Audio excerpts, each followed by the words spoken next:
welcome to your tarot reading for January 2021. Thanks so much for joining me, Alyssa Arundell, here today for your monthly reading. Let's see what the new year brings into your situation. If you would like to read your yearly reading, I will pop that in the link down beneath this video. Also, if you want to check out your free 3-card tarot spread, you can also find that there. And finally, if you do want to reach out to me for a live one-to-one consultation, we can certainly work together, and I'd look forward to that. But without further ado, let's get in to see what this brand new month for this brand new year holds for your individual zodiac sign. Hello Virgo, and welcome to your January 2021 tarot card reading.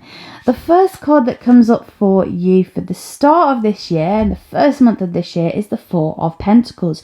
You might be feeling a little bit apathetic, Virgo, this month, or at least at the start of it. This can mean you're lethargic in some ways. It could be that, a lot of us tend to put on a couple of pounds during the winter months if you're in the Northern Hemisphere, because it's cold and we need the extra warmth. So there could be a sense of feeling a little bit sluggish, a little bit like you're not quite sure what this year will bring. And to be honest, Virgo, it's really difficult to plan, isn't it? Because even though we are starting this brand new year and everyone's going to be so glad to see the back of 2020, what really changes is just the clock hits midnight and a new calendar begins. So we're still going to have some of the issues that we had last year, aren't we, in that sense? And there could be a bit of a feeling of, I thought this new year, this feeling was going to be a bit better. I thought the solar eclipse was going to give me a bit of a boost. I thought that, whatever's going on spiritually with me was... So the start of the month, you're feeling a little bit deflated.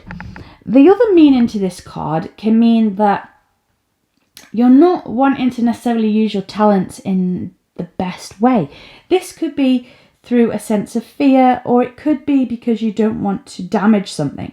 It's very much like, say you get a brand new, expensive car, but you don't want to drive it around the neighborhood in case it gets scratched, or you get a lovely piece of jewelry, but you say to yourself, I just wear that for best because I don't want to lose it, but then you never go out to wear it, so it just sits in a box. And it's about having those hidden talents or things, but then not using them because you're not either sure how to, or you're worried that it won't work out. So a lot going on with the Four of Coins, a lot going on with your material world. So let's see what else this month holds for you, Virgo.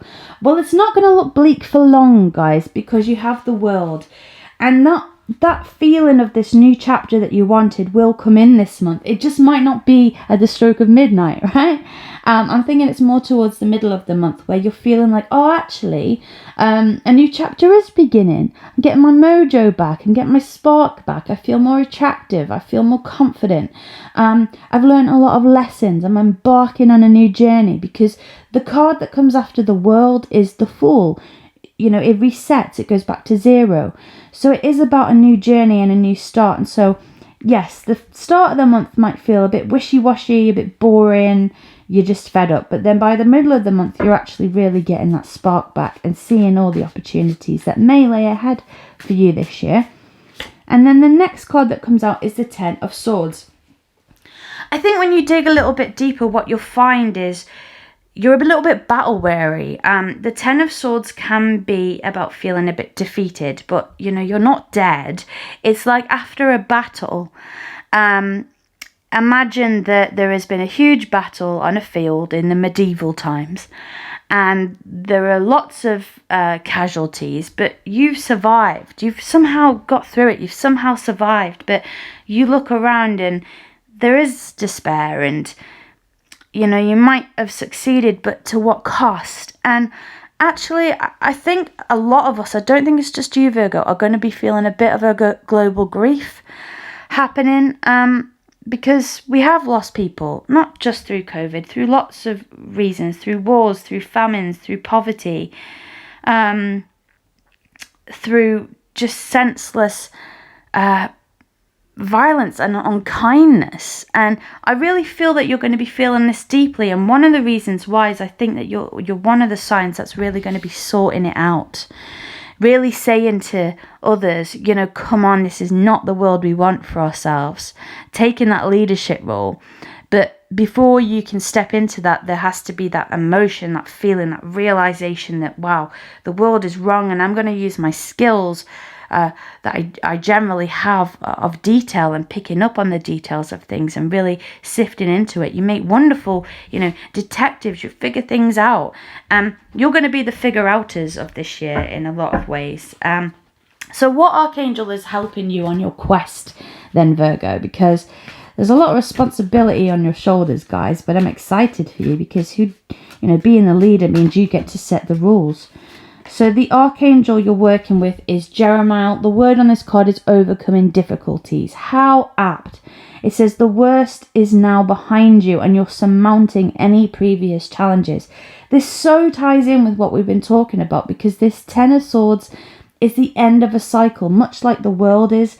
Tens are completion. So you're really overcoming it. It can be, if you've been suffering from an addiction or somebody in your family, close friends, it could be coming to the end of that addiction, getting help, getting real clarity on what your future holds. So Archangel Jeremiah is very much an angel that looks after our families, anyone that's sort of going through grief or trauma or an illness. Jeremiah has got your back. He's soothing, he's kind, he's loving, he's strong. And so are you, Virgo. And so there's a lot to look forward to this month in that way, because that inner resilience is really going to shine through. This is a brilliant way to set up your brand new year. Even if it starts off where you don't know what you're doing, by the end of the month, you're going to have much more clarity. It's been a real honour being with you. Thank you so much for watching. I'd be really honoured if you subscribed and hit that notification bell if you haven't done already. But until we speak again next